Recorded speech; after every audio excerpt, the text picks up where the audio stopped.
I'm going to find sufficient evidence to find you guilty, and at this time, I'm going to find you guilty of aggravated robbery. I'm going to sentence you to a term of 25 years in the institutional division.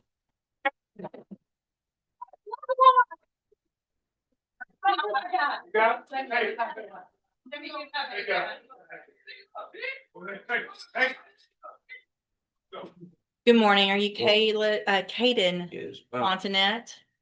And this is 25 DCCR 1759. Mr. Fontanet was previously in court, entered a plea of guilty to the first-degree felony offense of aggravated robbery. It was an unagreed plea.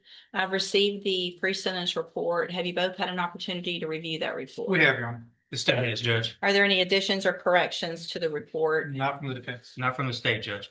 And Mr.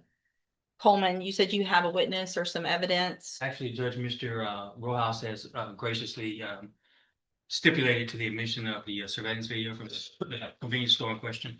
So Okay. I need to call my custodian record. With the court's permission, first of all, I'm offering states one. No, Judge. Make that states two, because this one was the plea admonishment documentation, please.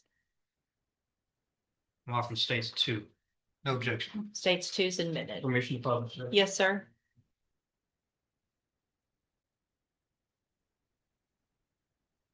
Judge, I think that's all I wish to publish unless the court wants to see the entirety of the video.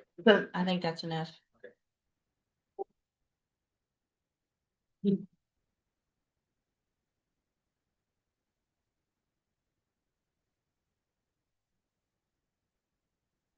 Oh, would you switch that back to the other? All right, I thought I did.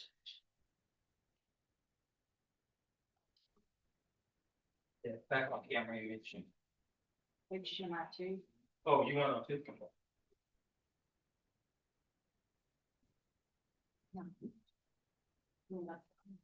Try one. Okay. Well, HDMI one is a laptop.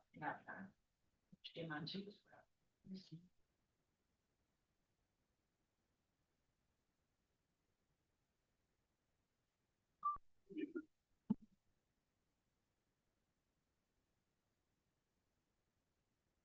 There we go. Thank you.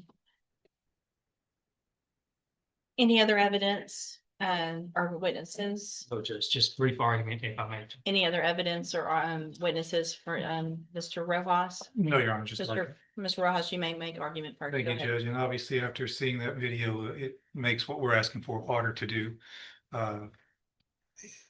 And what we're here asking for this morning, Judge, is probation.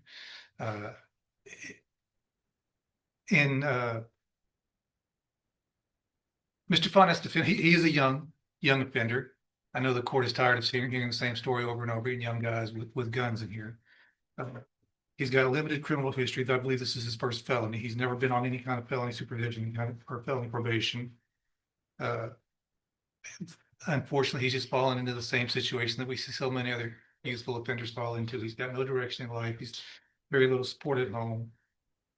Sees no way out of the situation that he's in, so he goes and decides to rob a store and get some money.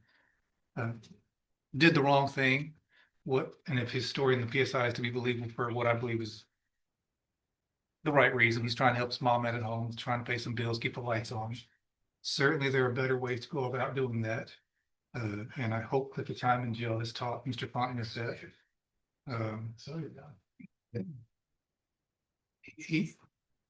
We've got options here, Judge. We can send him to prison or we can put him on probation.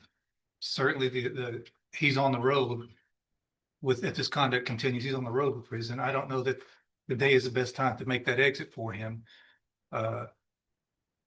He's got a long life to live. We can send him to prison. He can be there for a few years and come back out. I don't know that he's going to get the help that he really needs in prison. There are programs available on probation that if he's serious about turning his life around, like he says in the PSI, those programs can help him. And if he does take advantage of those, it in turn would make the community a little bit safer, because there'd be one less guy running around with a gun when he does get out of prison, if that were the road that you chose to take. Plan on living at home with his mom. I think he has some younger siblings there. To his benefit, before he was even arrested, he started a GED. I think on the night that this happened, he had just finished a GED class and made a dumb decision to go hang out with these guys that he should not have been hanging out with, and did this robbery. again, Judge, you've got two options. You can send him to prison, or you can try to get him some help on probation. And hopefully he will take advantage of that. And certainly if he doesn't, we're gonna know pretty quick. And you'll have another chance to send him to prison probably for a longer time. All right, thank you. Yeah. What is the status of the other two? Are there co-defendants? Have they been charged? They have been charged, Judge, and I have both of their cases, Judge. And they have not been sentenced yet or No, anything Judge. like that? No, Okay. Judge. All right, go ahead, Mr. Coleman. Yeah, I'll be brief. Whether it's the Pine Club Apartments or Rogers Park or a Speedy Mart, you've seen this and we've seen this in this community all too often. I'm preaching to the choir, Judge. Prayer vigils and advisory committees, all of that stuff's fine, but you judge where the rubber meets the road. You are that person that can protect the community from somebody like this defendant. You are that person that can either let him walk out of this courtroom on probation with a piece of paper with conditions and promises that he won't resort to this kind of violence that you saw on that video, or you can ensure that the community is safe by putting him behind steel bars, concrete wall, and razor wire fence. Uh, uh, Judge, I'm just asking, I'm not in the habit of begging, but on behalf of this community, I'm begging that you sentence this defendant to prison. The message that needs to be sent to this defendant and his circle of friends and anybody who would want to be like this defendant is that if you pick up a gun with the intent to commit violence, you're gonna pick up a 15, 20, 25-year prison sentence, Judge.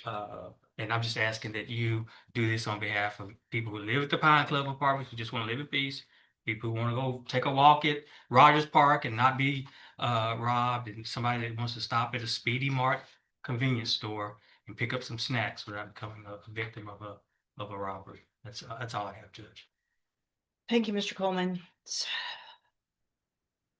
Mr. Fontenette, there was a time some years ago that there really wasn't even a question. Everyone, state's attorneys were recommending youthful offenders, probation, let's give everybody an opportunity.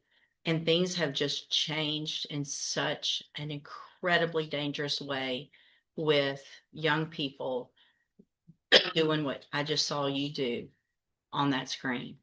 I cannot imagine the fear that that person had that was working in that store, that he now has, just trying to go to work, make a living and go home. And he has 3 people come in and not just grab a little quick something and run out, but terrorize him for quite some time. Pulling him around, yanking him around, putting guns in his face, all 3 of you. I also, in addition to the PSI, get jail incident reports. And you apparently like to fight and jump people, which is what's been happening in the jail. So it makes it very difficult for me to go, oh, this is somebody that's going to get out and behave, who can follow the rules, because you can't even follow the rules in jail. And the pre-sentence report shows that you're a high risk level, which tells me that after they've looked at everything, that you don't have, unfortunately, a good likelihood of being successful if I were to put you on probation. And Mr. Coleman's right, we're tired of it. And there's got to be something done. So in cause number 25, DCCR 1759, I'm going to find that you entered your plea of guilty freely and voluntarily. I'm going to find sufficient evidence to find you guilty. And at this time, I'm going to find you guilty of aggravated robbery. I'm going to sentence you to a term of 25 years in the institutional division. I'm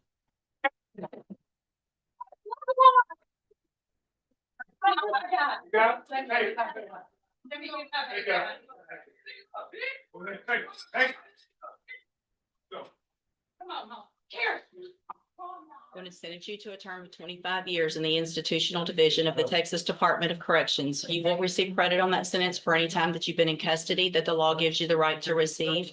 I'm handing you the trial court certification. This was not an agreement. You have some rights to appeal. I have also handed you a written admonishment regarding your ineligibility to possess a firearm or ammunition. Because of the judgment entered against you, you're ineligible under Texas law to possess a firearm or ammunition. Possession of a firearm or ammunition could lead to charges against you. You can talk to Mr. Rojas about any questions you have about that. I am making an affirmative finding of a deadly weapon. Mr. Fontenette, I understand that this is harsh, and I know you believe this is harsh, but I think this is necessary. I hope that you go and you make things right. You can get out of prison, you're still going to be young, and you can make your life better. That's going to be up to you, okay? You can go back with the bailiff.